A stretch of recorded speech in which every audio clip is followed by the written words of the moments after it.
Ang sarap-sarap nito guys. Iba talaga yung ikaw ang magluto guys kasi mabalancing mo yung balance yung lasa at sarap. Ang sarap ng manok. So, lutuin ko na. O, ito na guys. Luto na. Tingnan mo yung luto ko guys. O, sarap talaga. Lako.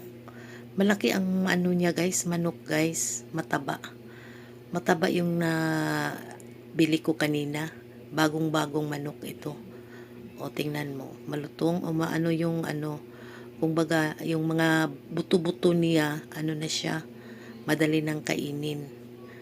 O, parang sa rice cook, ko na lang luto, parang sa pressure cooker, pero hindi tinikman ko pa. Ang sarap guys. Tara guys, kain na tayo guys.